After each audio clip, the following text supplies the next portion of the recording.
The 7-Minute Report with Jamaal Bethea, only on the 7 Network.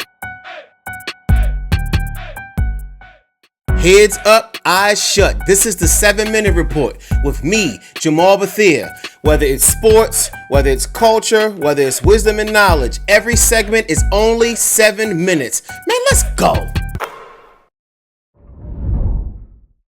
If you know me, you know that I am a LeBron James super fan. Like, that's my guy, man. That's my favorite player of all time.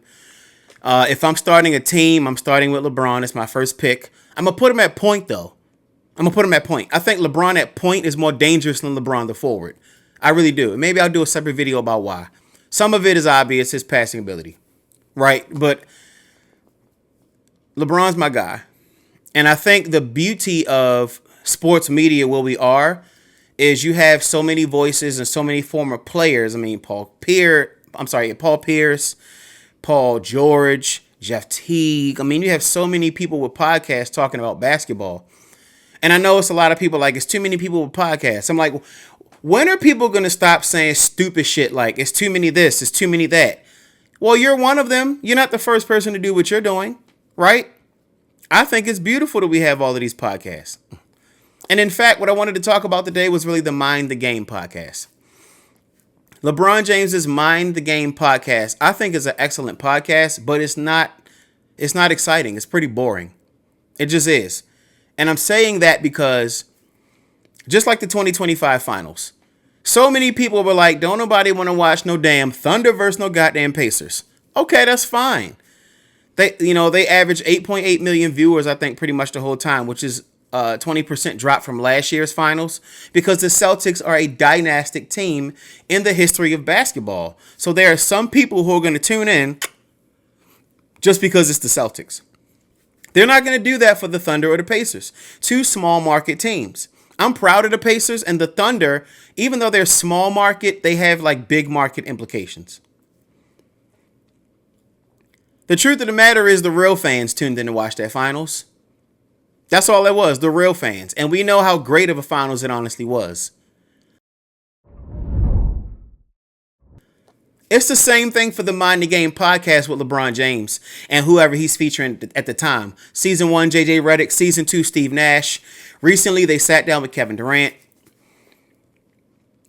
So when I say it's boring, I'm not saying it's useless or not something to watch. It's for real basketball fans. I love that they break down the game. I love that they really talk about plays. One thing they highlighted in the episode with Kevin Durant was the 1-2-2 defense, which is really a third quarter defense that really looks to stifle the offensive momentum of the other team. I love that they do these kind of things. They really talk basketball. I think it's brilliant because along with the negative media of everybody having an opinion about the players and all negativity in the 24-hour news media cycle, you also get the ability to hear players talk. Because nowadays, like Jordan had haters in his day, but those fans or regular everyday people didn't have a way to reach millions in 5 seconds with their opinion. Nowadays, you have that, and that can be negative and positive because at the end of the day, people can say stuff like LeBron's trash. He's not even top 10, and 10,000 people see it. That's the negative side, but the positive side is you get to hear the players. Draymond, I love his podcast, him and Baron Davis. You really get to hear these players talk about the game. And one thing they talk about a lot on Mind for the Game is their respect and their love for modern players. They were talking about it on the episode with Kevin Durant, how nowadays, like the 2010s, Kevin Durant specifically said, 2010 to 2014 looked like 90s basketball compared to, obviously, the 2020s and now 2025. I like that he said that because I think one thing that older generations in general, whether it's black culture, church, basketball, there's always this, they're not doing it like we did it attitude. And it's like, yeah, we're not doing it like you did it. We're doing it the way we're doing it. The hell? Like, why do you think what you did is the only good version of anything? I've even thought about it, like as far as summer camps and teaching the kids. I hope all kids are learning all skills. They should have always been learning all skills. I think one of the reasons you had so many ball-stopping centers who had no other skills is because they were only treated as bigs. Now you have bigs who can dribble and shoot. I think it's a beautiful thing. And Kevin Durant said that. In 2025, basketball is a lot more free flowing.